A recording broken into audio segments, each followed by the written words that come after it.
Bentornati e benvenuti in questo nuovo video. Come ormai vi ho abituati, nella rubrica di La Tana dei Nerd Consiglia vi porto sempre titoli per i quali vale la pena parlare, o perché rappresentano giochi creati utilizzando la IA, o perché sono perle che ricordano il passato, o per altri motivi, quali la mia impressione personale, che siano piccole perle. E il titolo di quest'oggi non fa eccezione, nonostante sia uscito svariati anni fa. Ma prima di iniziare diamo spazio al nostro sponsor. LAGOFAST è un booster di gioco che vi permette di ridurre la latenza, quindi il comunissimo ping dei giochi online, e di avere un incremento degli FPS. È disponibile sia per Microsoft Windows tramite un'applicazione, sia per console tramite un router apposito, sia per mobile tramite un APK o un'applicazione iOS. E LAGOFAST vi permette persino di giocare, come vedete attraverso un'applicazione, alla traduzione in italiano di Path of Exile 2. Cosa aspettate? Trovate il link in descrizione con il mio codice sconto. Il videogioco che tratteremo oggi è sviluppato da The Wild Gentleman utilizzando il motore grafico Unity. Stiamo parlando di Chicken Police Paint It Red, e se volete sapere il motivo per cui ho intenzione di mostrarvelo oggi è perché siamo davanti ad un'avventura punta e clicca in prima persona ambientata in un mondo con personaggi antropomorfi. Il titolo è presente su Steam dal lontano 2020 e potete acquistarlo per pochi euro. Detto questo, vi invito, se il video vi sarà piaciuto, a lasciare un bel like, un commentino e, perché no, iscrivervi a questo canale, a seguirmi su Twitch e a tenere d'occhio il mio sito ufficiale www.latanadeinerd.com. A voi il gameplay e buona visione!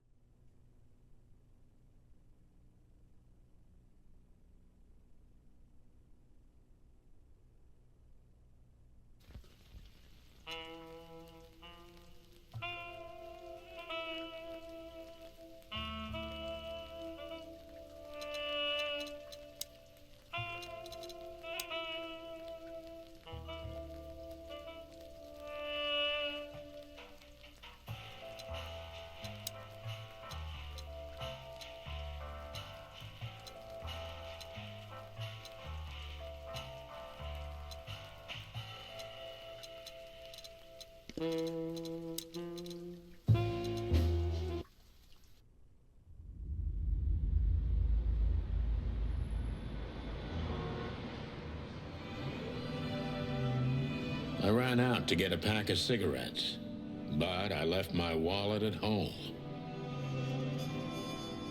Yeah, that's me. I'm getting old. My name is Sonny Featherland, an investigator for 20 years, and once the star of the predatory division of the Clawville Police Department, one half of the legendary Chicken Police. But buying a pack of smokes is more than I can handle right now.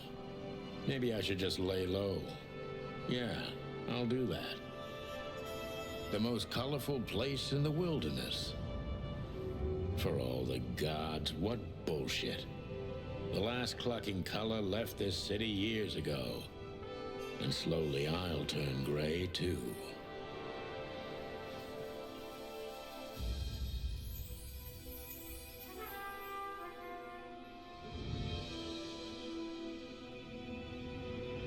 Still, what do I expect? We're living in a vast experiment, and don't even notice that everything got clucked up a long time ago. We believe in this wonderland of peaceful coexistence. Wolves and sheep, chickens and hounds. Yeah, sure, why not? It's just ridiculous.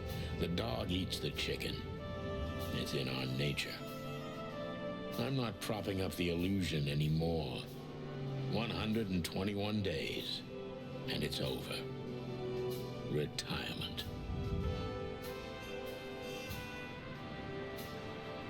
What could possibly go wrong?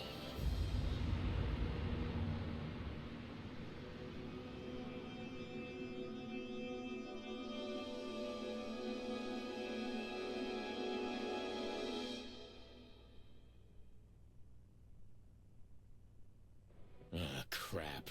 My office lock is a piece of shit if a dame can pick it.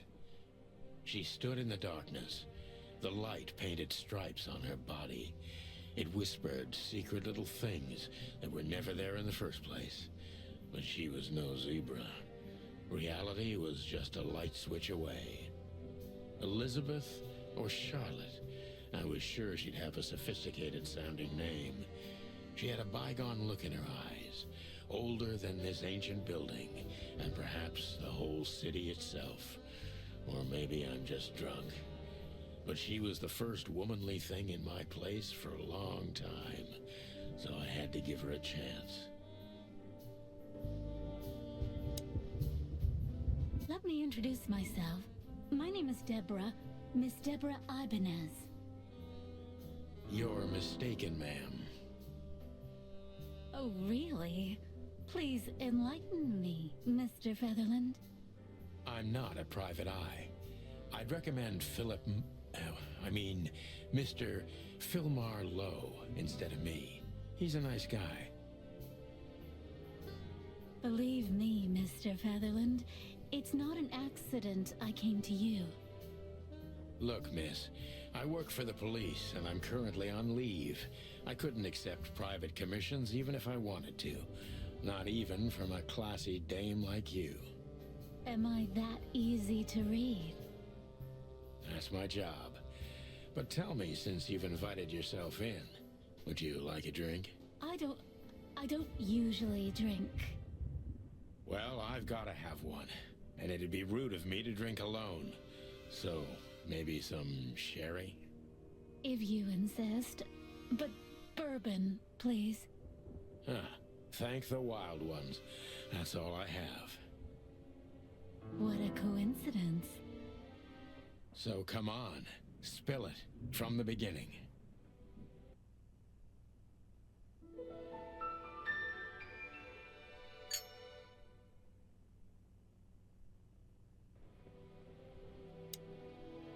That's better. Now, if I understand correctly, your mistress is receiving threats. What kind of threats, exactly? It's a very strange matter. First, there were letters. Then it came printed on a wine bottle's label, sent as a gift. Then carved into a brick, thrown through the window. And finally, they painted it on the wall of the... Please, that's why I'm here.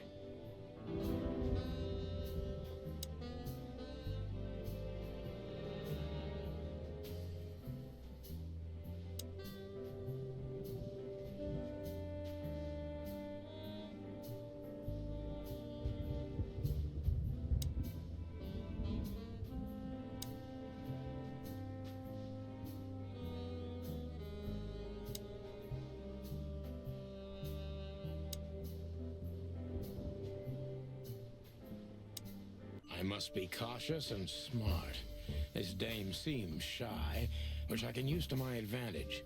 But I must be careful about what I say to her, or I could scare her off. Let's start gently. Who exactly are you, ma'am? I'm not somebody important, Mr. Featherland. You're important enough to deal with such a delicate matter, right? I carry out the wishes of my employer, nothing more. This means simple paperwork. You've been thrown into deep water, sweetheart. Tell me, can you even swim? Believe me, this is just as unpleasant for me as it is for you, if not even more.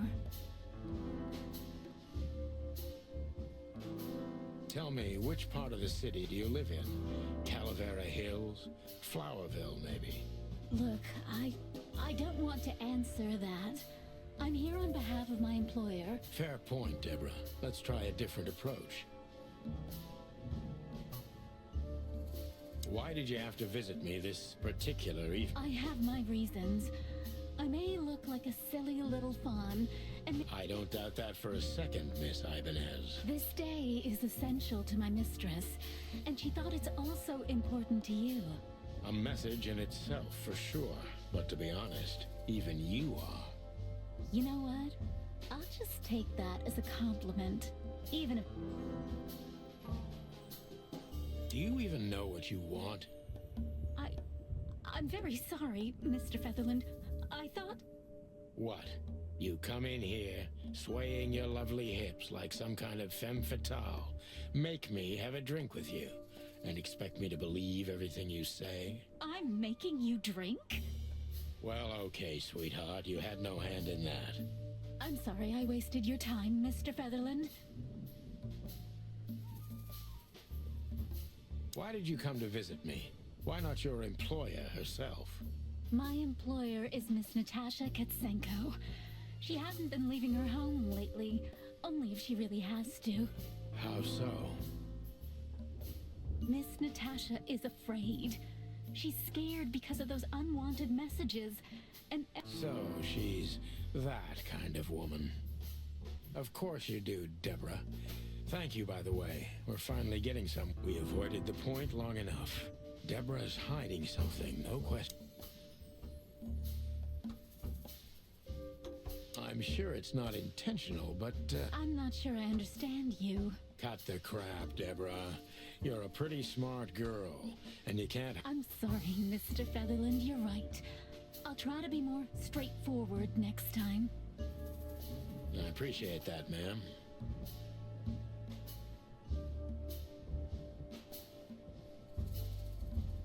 Do you think you're cut out for this kind of work? Not in the slightest. Then why all of this? I just can't say no to Natasha. Would she hurt you if you did? No, of course not. She's my friend. I see. Don't you think this whole thing is a little...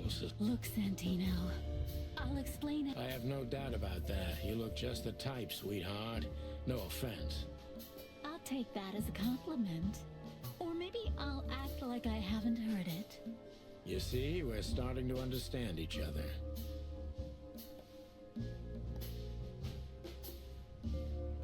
Tell me, Deborah, why should I believe you at all? Because my mistress trusts you. Should that be enough? If you really like what she thinks you are, then yes.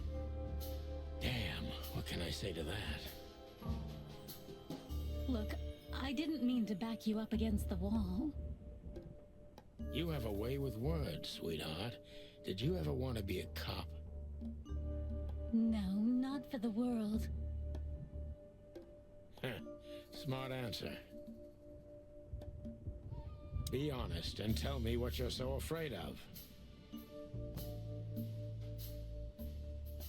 You know, Mr. Featherland, my mistress's partner is Hobart Wessler. Or as most people know him. Ibn Wessler, the Kingpin. Exactly. Feathery gods, help me. So you get it now. The secrecy. To put it mildly, I think I understand it all. Wessler. This little piece of the puzzle.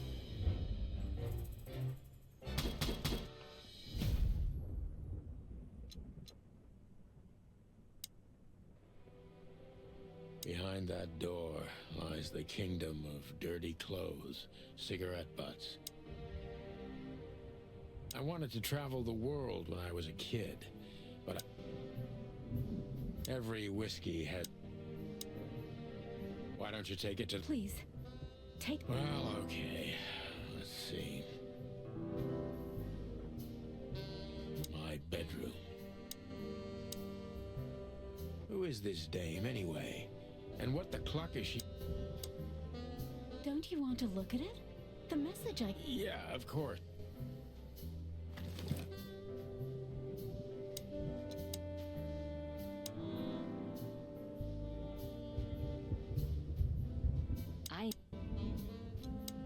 I know Molly very well. Please note this when deciding whether or not to accept my assignment. Miss... I felt like I'd been hit on the back of my head with a blackjack. Reality tilted. Molly. Good gods. What was her name doing there?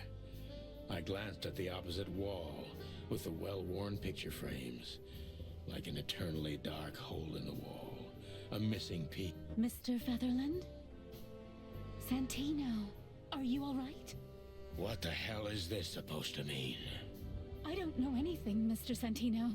My mistress told me to give this to you. She said you'd understand. Oh, of course I understand, Miss Ibanez.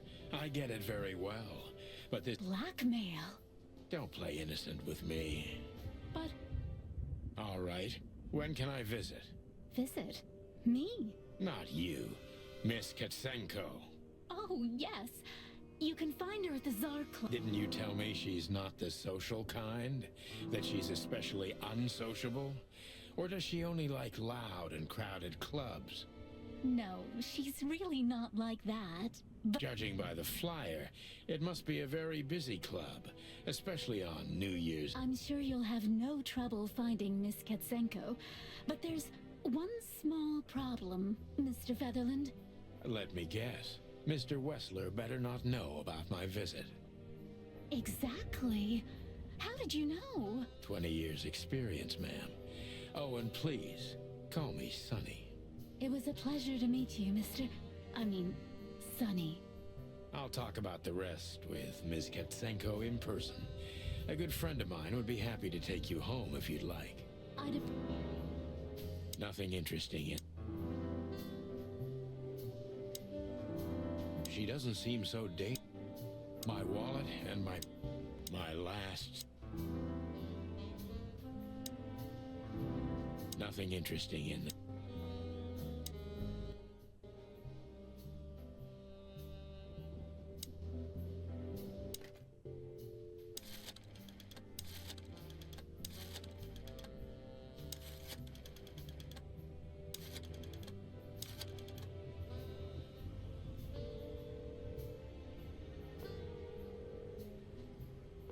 Hey, Lewis.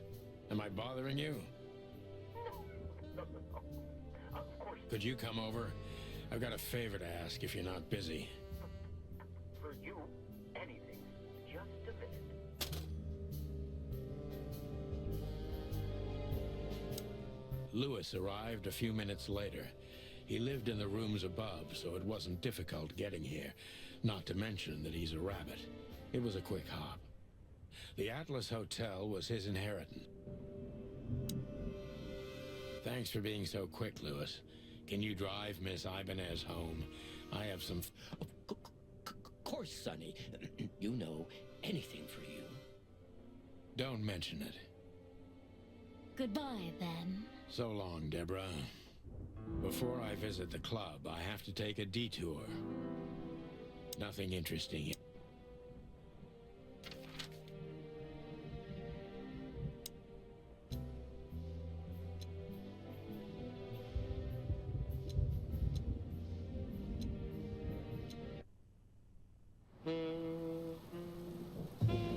It was New Year's Eve, and I was driving, half drunk, risking my whole life's work, but still, it didn't feel any different. Every day was the same, and the 121 days I had left till my retirement seemed like an eternity. When I look out the window of the hotel room I call home, I see the same thing every day. A woman in a red nightgown dances slowly in circles to smooth music.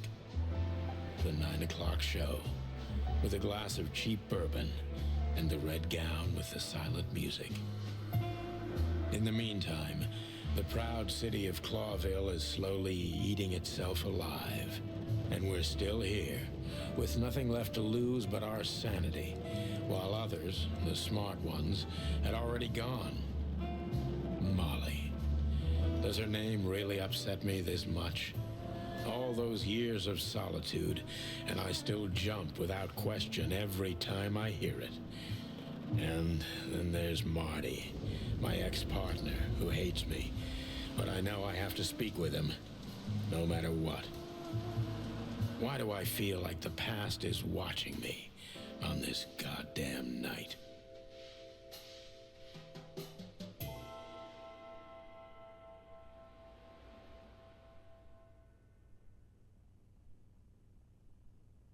I knew where to find Marty.